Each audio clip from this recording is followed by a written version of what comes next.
గత ప్రభుత్వంలో మంత్రిగా కేటీఆర్ హైదరాబాద్ బ్రాండ్ ఇమేజ్ ను పెంచడానికి ప్రయత్నించారు. ప్రపంచ ప్రఖ్యాతిగాంచిన ఫార్ములా ఈ రేస్ ను నగరంలో నిర్వహించడానికి చర్యలు తీసుకున్నారు. కేటీఆర్ హైదరాబాద్ మేలెంచితే రేవంత్ నగర కీడెంచారు. ఈ రేసు రద్దుతో తెలంగాణ పరువు పోయింది, ఆర్థికంగానూ నష్టం జరిగింది. ఫార్ములా ఈ రేస్ పట్ల రేవంత్ సర్కార్ వ్యవహరించిన తీరుపై ఆగ్రహం వ్యక్తమవుతోంది.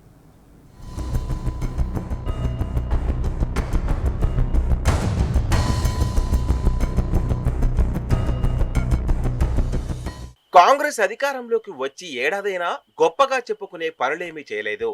పైగా ప్రజా వ్యతిరేకతతో రేవంత్ సర్కార్ ప్రతిష్ట రాను రాను దిగజారుతోంది. అసెంబ్లీ వేదికగా ఇరుకున పడుతున్న నేపథ్యంలో కాంగ్రెస్ ప్రభుత్వం మరోసారి ఫార్ములా ఈ రేస్ ను తెరపైకి తెచ్చింది. బీఆర్ఎస్ వర్కింగ్ ప్రెసిడెంట్ కేటీఆర్ పై ఏసీబీ కేసు నమోదు చేసింది. ఫార్ములా ఈ రేస్ తో కేటీఆర్ హైదరాబాద్ బ్రాండ్ ఇమేజ్ విశ్వవ్యాప్తం చేయాలనుకుంటే రేవంత్ ప్రభుత్వం కక్షతో రేసును రద్దు చేసి హైదరాబాద్ పరువు తీసిందన్న విమర్శలు వెల్లువెత్తుతున్నాయి.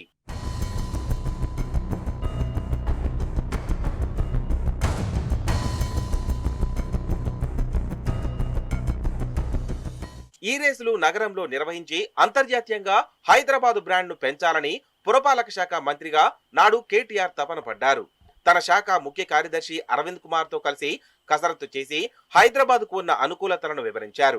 పర్యావరణ పరిరక్షణకు కేసీఆర్ ప్రభుత్వం తీసుకున్న చర్యలు, హైదరాబాద్ వరుసగా 5 సార్లు మోస్ట్ లివబుల్ సిటీగా గుర్తింపు పొందడం, వరల్డ్ గ్రీన్ సిటీ అవార్డు 2022 గెలుచుకోవడం, హరితహారం ద్వారా 6.5 కోట్ల మొక్కలు నాటడం, తెలంగాణ వ్యాప్తంగా గ్రీన్ కవర్ ను పెంచడం వంటివి వివరించారు. దీంతో హైదరాబాద్ లో ఈ రేస్ నిర్వహణకు ఎఫ్ఐఏ ఒప్పుకుంది.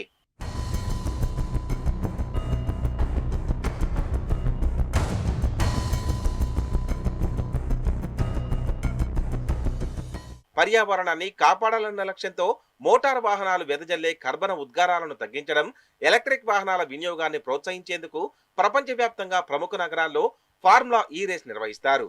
ఎలక్ట్రిక్ కార్లు కూడా 100 కిలోమీటర్ల వేగంతో పరుగులు తీయగలవని నిరూపించడమే ఫార్ములా ఈ రేస్ లక్ష్యం. అంతర్జాతీయ సంస్థ ఫెడరేషన్ ఆఫ్ ఇంటర్నేషనల్ ఆటోమొబైల్ ఈ రేసులను నిర్వహిస్తుంది.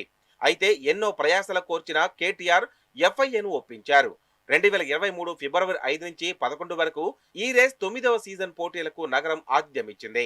హుస్సేన్ సాగర్ ఒడ్డున అట్టహాసంగా జరిగిన ఈ కార్యక్రమం ప్రపంచం దృష్టిని ఆకర్షించింది. మొత్తం 11 జట్లు పాల్గొన్నాయి. ప్రపంచంలోని అత్యంత క్రేజ్ ఉండే 22 బ్రాండ్ల ఎలక్ట్రిక్ కార్లు పాల్గొన్నాయి. దేశ విదేశాల నుంచి ప్రముఖులు, సెలబ్రిటీలు సహా ఈ రేస్ ను చూసేందుకు 35,000 మంది వచ్చారు.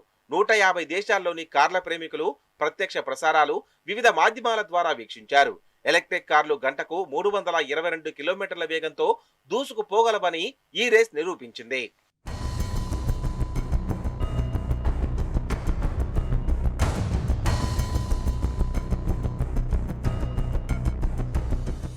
ఫార్ములా ఈ రేస్ తో తెలంగాణకు బహుళ ప్రయోజనాలు కలిగాయి. హైదరాబాద్ బ్రాండ్ ఇమేజ్ విశ్వవ్యాప్తమైంది. Tokyo, Shanghai, Berlin, Monaco, London వంటి నగరాల సరసన హైదరాబాద్ చేరింది. టాప్ 25 నగరాల్లో హైదరాబాద్ ఒకటిగా నిలిచినట్లు అనేక సంస్థలు ప్రకటించాయి.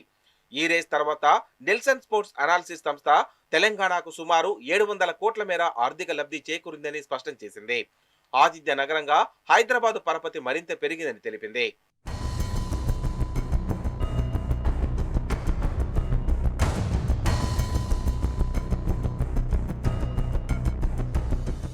హైదరాబాద్ లో జరిగిన తొలి ఫార్ములా ఈ రేస్ కు గ్రీన్ కో సహా పలు సంస్థలు స్పాన్సర్షిప్ ఇచ్చాయి.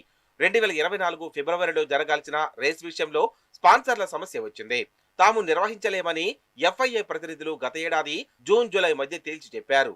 దీంతో 2024 ఫిబ్రవరి నాటికి స్పాన్సర్లను తీసుకొస్తామని చెప్పి అప్పటిదాకా రేస్ నిర్వహణ కోసం హెచ్ఎండిఏ నుంచి దాదాపు 55 కోట్లు కేటాయిస్తామని నాటి పురపాలక శాఖ మంత్రి కేటీఆర్ చెప్పారు. ఈ మేరకు ఆదేశాలు జారీ చేయగా శాఖ కార్యదర్శి అరవింద్ కుమార్ నిధులు విడుదల చేశారు. హెచ్ఎండిఏ నోడల్ ఏజెన్సీగా వ్యవహరించి 55 కోట్ల రూపాయలను 2 దఫాల్లో నిర్వహణ సంస్థ ఖాతాకు పంపింది. బ్యాక్ టు బ్యాక్ నిధులు ట్రాన్స్ఫర్ అయ్యాయి. వీటికి సంబంధించిన అన్ని ఆధారాలు పక్కాగా భద్రంగా ఉన్నాయి.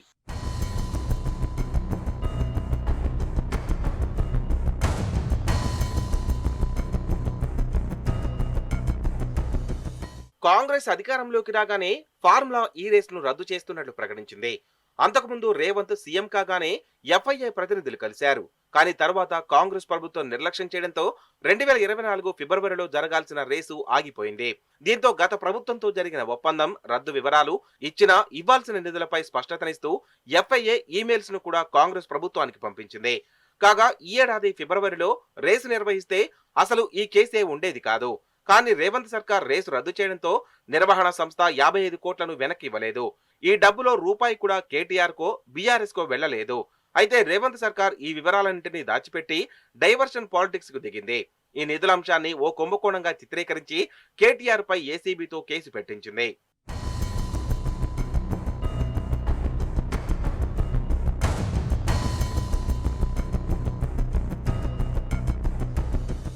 ఫార్ములా ఈ రేసు రద్దు ప్రభావంతో ప్రపంచవ్యాప్తంగా హైదరాబాద్ బ్రాండ్ ఇమేజ్ దెబ్బతిందని నిపుణులు చెబుతున్నారు. భవిష్యత్తులో అంతర్జాతీయ ఈవెంట్ నిర్వహించాల్సి వస్తే పేరు మోసిన బ్రాండ్లు తెలంగాణ ప్రభుత్వంతో ఒప్పందాలకు వెనకాడతాయంటున్నారు. అంతర్జాతీయ సంస్థను కోర్టుకు ఈడ్చడం ద్వారా పెట్టుబడిదారుల్లో భయానక వాతావరణం ఏర్పడే ప్రమాదం ఉందని స్పష్టం చేస్తున్నారు.